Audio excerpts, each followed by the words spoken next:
Hello, everybody. Welcome back to Big Mike Sports, Atlanta-born, Carolina-raised, Detroit-driven. I'm your host, as always, Big Mike, The one and only. Yeah, I'm back. and it's going to be another very special game on Sunday for the Lions, as it's a personal favorite of mine and ours here on the program. That is the Battle of the Blue Kitties, as the Carolina Panthers take on the Detroit Lions for the third time this calendar year.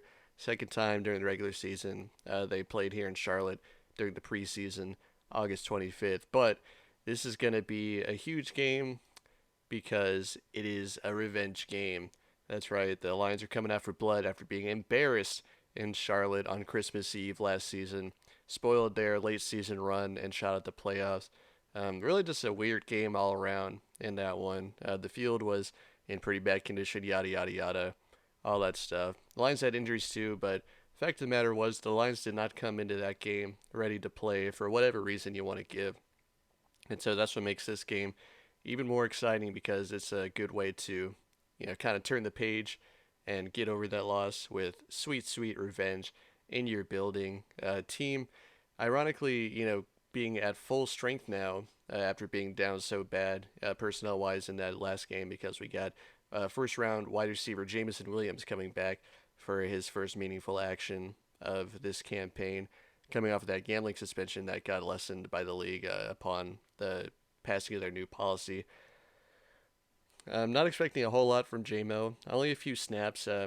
He'll get a couple looks though.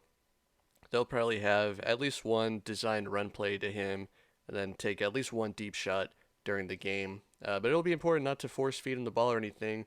Just have him out there mostly as a decoy, being able to take the top off the defense and really spread them out, giving a nice vertical threat. Because as long as you have him running down the field and the defense, kind of aware of him at least, he takes up a couple of defenders, whether it's the corner and the safety or what have you. That gives guys like Laporta and St. Brown a lot of room to work in the middle, and frankly, maybe even Gibbs a little bit down there in the middle of the field. So really excited to see him just get his legs out from or get his legs underneath him, and maybe they'll connect on a deep bomb to him. They like targeting him in that deep passing game in the few games where he was actually on the field last season, and they connected with one of them on the deep shot pass, his first career reception for a touchdown.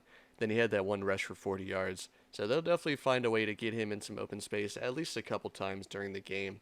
Yeah, just really want to see him just run around and get used to NFL action. And by the time the season ends, I think he'll be a pretty good contributor for the offense. Not doing a whole lot, like not more than you need him to, just as that deep threat, maybe connect on a few passes there. Then anyway, in terms of the game itself, obviously the Panthers coming in winless, that they're hungry for a win.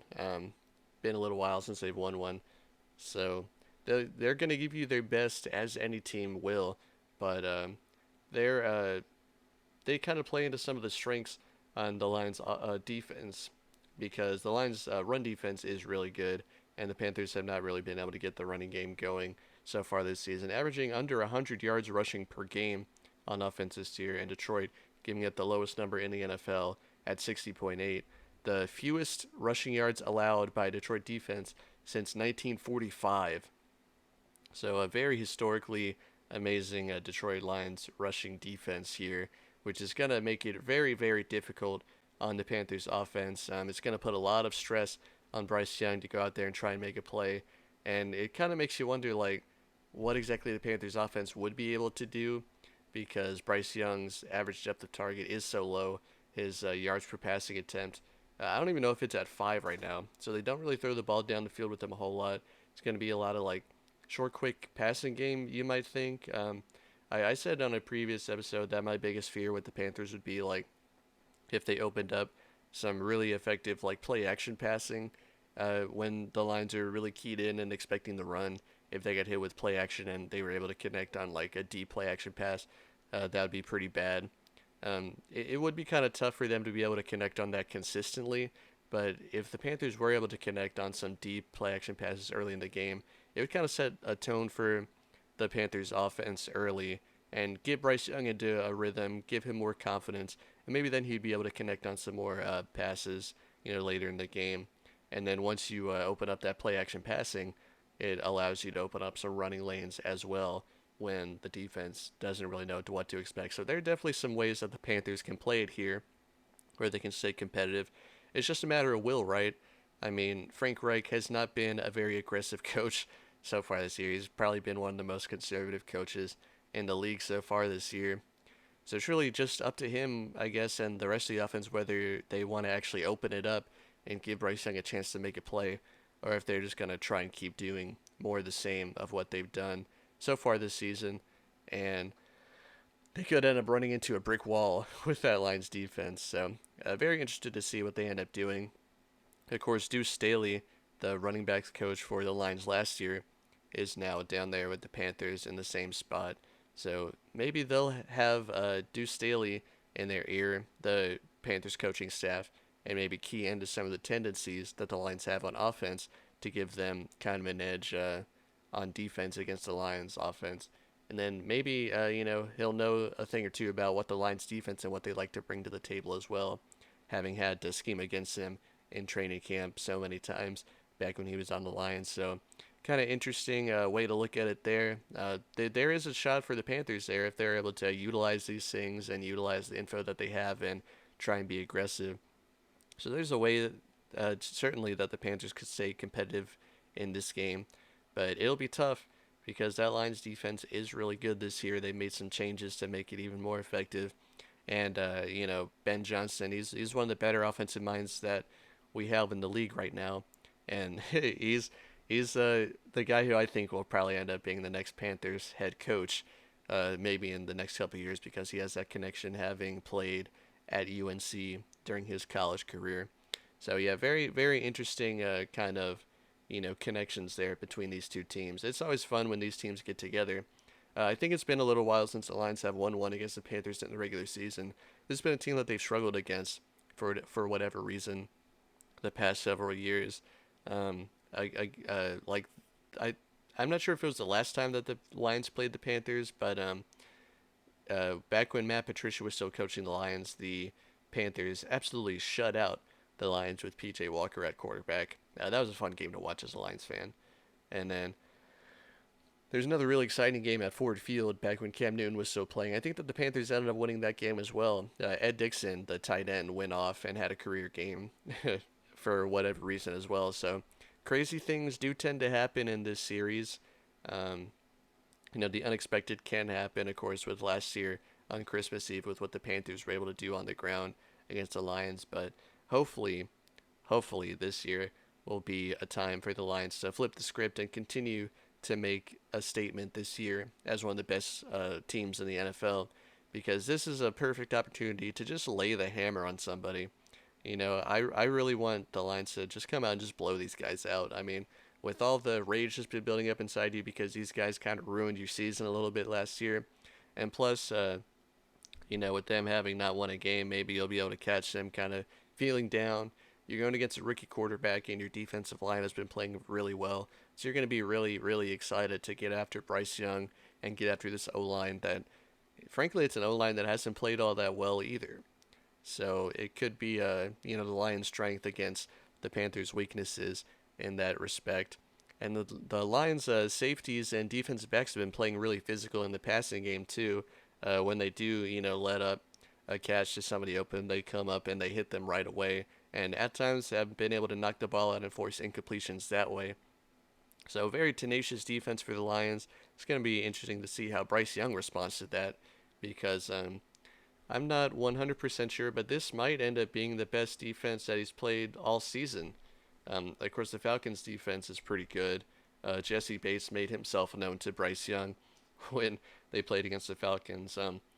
Saints, Seahawks, and Vikings are the other teams that they've played. Is the Lions' defense better than any of those teams? I mean, they did end up losing to the Seahawks, but I don't know if that loss was because of the Seahawks defense or not, because that was a pretty high-scoring game. But anyway, yeah, this is going to be one of the better defenses that Bryce Young has faced so far in his career. So it's going to be a big challenge for him and the offense as a whole. We'll see if they're able to put anything together, but, you know, especially considering what the Lions were able to do last week against Green Bay. Like if you were able to go up 27-3 in the first half against Green Bay of all teams, a team that has a pretty solid offense, and Jordan Love had been making a lot of plays in the time leading up to that game. If you can hold a team like Green Bay away in Lambeau in prime time to like 0 yards in the first half and a 27-3 halftime lead, you can definitely do some more of the same in this game. It could very well be a 24-0 halftime lead in this game. I've seen a lot of score predictions giving the Lions a pretty good margin of victory, like 34-17, 34-21, that sort of thing. But I mean, honestly, this thing should be 42-6. Like it could get to be that way. Now, of course, the Panthers could score some in garbage time, or keep it close maybe in the second half, maybe come back in the second half a little bit. The Lions last week kind of not their best quarter and the third quarter of that Packers game, but they did just enough to be able to win. So we'll see if the Lions are going to be able to play with the lead as they kind of got a taste of last week. Something that they're not exactly the greatest at. But it just comes with experience. This is going to be a good experience. And once you are kind of able to see how it works, like how the game flow works and how you can pull out those games and end up winning. It gets a little easier as you go, as with anything. When you get more experience, you get kind of better at it. So this would be a good opportunity to really show what you're made of. Really, pedal to the metal because it's going to be a pretty tough game the following week against the Buccaneers. The Buccaneers are a very nice little surprise team there in the NFC South. They're currently leading that division. Really good defense there and an offense that does just enough. And they're going to be coming off of a bye week as well when they go to face the Lions. So it'll be really important for them not to look past this Panthers game. Really use it as a game to get right, get everything going, fire on all cylinders, and just don't give the Panthers a chance. I mean, we got all the emotion riding on it and everything. You know that you're better than this team by a mile. So this would be a really nice tune-up game before you go into a pretty tough matchup against a tough Buccaneers team. In terms of the injuries for this game, guys like Kirby Joseph and Amon-Ra St. Brown have been on the injury report a lot the past couple weeks. Amon-Ra St. Brown currently questionable for the Lions. He hasn't been practicing a whole lot this week, but I feel like if he can go, he will go. Like, there's not a whole lot that's going to keep him off the field. He's a really big competitor, really important piece for the Lions team. So I think I would be surprised if St. Brown was not able to go. And then Kirby Joseph might end up coming back this week as well, dealing with the hip injury that he suffered against the Seahawks. It would be nice to see him in this game, but if he has to take this game off just to get right and be prepared for the rest of the season, I don't mind that because, like we've said before, the safeties have been playing really well in the spots that they've been asked to come into, especially Tracy Walker and Melifonwu. Guy's career I thought was over. I did not want Melifonwu to even make this team, but he's been showing out when he's been called on. So, not the end of the world if Kirby Joseph can't play. If he does end up playing, I'd like to see him just kind of ease back. Don't need to burn the candle too much with Kirby Joseph. Very talented player, very young player. So just get him in there maybe a little bit, get him back into game shape, and have him be fully ready 100% for that Buccaneers game. And then Emmanuel Mosley, the free agent corner CB for the Lions, came over from the 49ers and was a very effective man coverage guy. I want to say maybe more like a slot guy than an outside guy, but I can't say for sure. Anyway, still a really talented corner when he was able to stay on the field.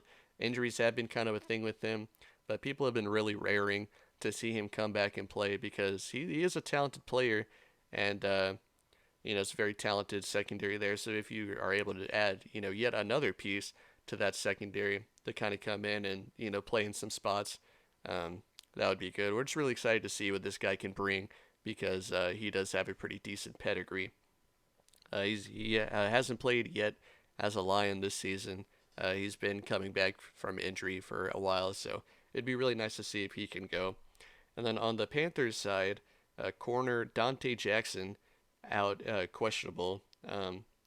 Yeah, they need all the help that they can get in the secondary because especially in this game with JMO coming back, the Lions are probably going to try and stretch the field a little bit. And as we've seen, Laporta can also get loose a little bit down there in the intermediate, 15 to 20 yard range of the field. So um, then Miles Sanders also coming as questionable. Not having the greatest season so far. He's a guy who can definitely get hot though and break out in certain games. He can go for 100 yards any game really, capable of busting some long runs. So we'll see if he's able to go.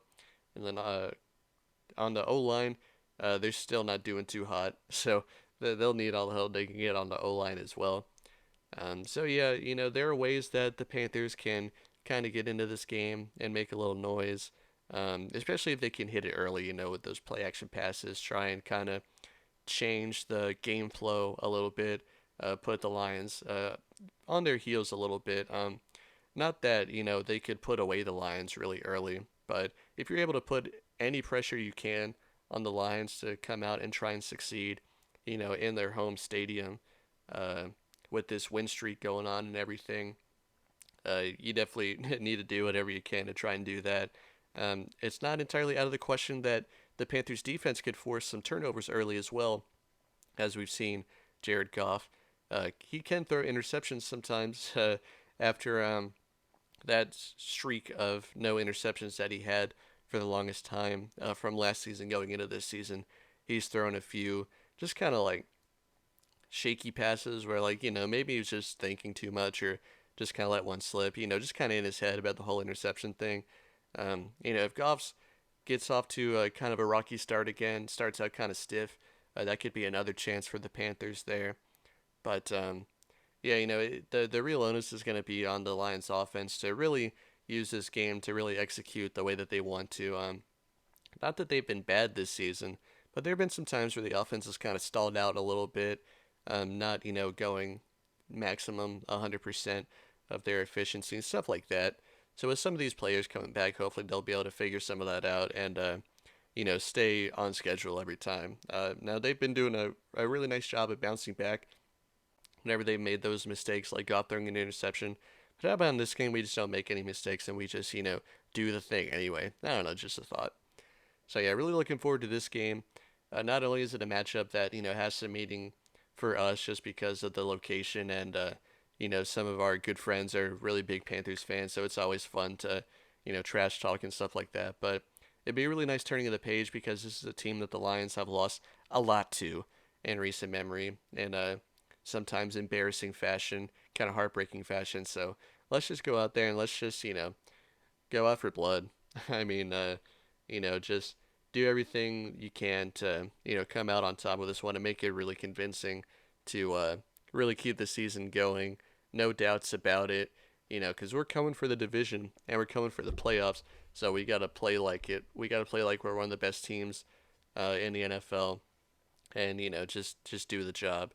We've seen teams like the Cardinals beat the Cowboys when they're not careful. So just do everything that you can. Don't gloss over this game, and let's make it a good one. You're not just wrong, you're stupid. So as for a score prediction here, of course you want to be kind of conservative with your predictions. You don't want to go too all out. So all I could see this being one of those like 41-10 games, kind of like the Chiefs and the Bears. We'll go maybe 38-21. Just have a little fun with it. Maybe at the end of the game, Bryce Young might turn it loose a little bit and score a couple touchdowns. You got to feel for the guy because it hasn't been very easy for him, and maybe this isn't the best coaching staff for him and his development. It remains to be seen whether that's true or not. But I did like Bryce Young coming out, and I thought that it was a pretty good hire for the Panthers to go get Frank Reich. Perhaps. But yeah, just because he was a pretty good coach in Indianapolis, I thought he didn't really get enough credit for what they were able to do up there, especially once Luck left and everything that Frank Reich did to help the Eagles win that Super Bowl when he was on that staff. But yeah, it's just kind of a weird vibe from the Panthers right now. Like I don't know what it is, but something needs to happen there. So maybe once the Lions kind of bust this thing open, Maybe they'll start putting some backups in at the end. If Bryce Young is even still in the game at that point, and maybe then in the fourth quarter, he'll be able to put some points up on the board, just as a little token of our appreciation. Um, but yeah, so hope it's not too too bad. But yeah, we feel for the Panthers because it might be a little while until they win a game. Unfortunately, I mean, especially not having their top draft pick. I could go on about this, but you probably don't want to hear it. It's probably sucks too bad to be a Panthers fan right now, anyway. But we've all been there, right? As Lions fans, we've been there. There's always new waves in the NFL. The bad teams always become the good teams, and so on and so forth. It just takes some teams a little while longer to get there, like the Lions. But it's always ebbing and flowing.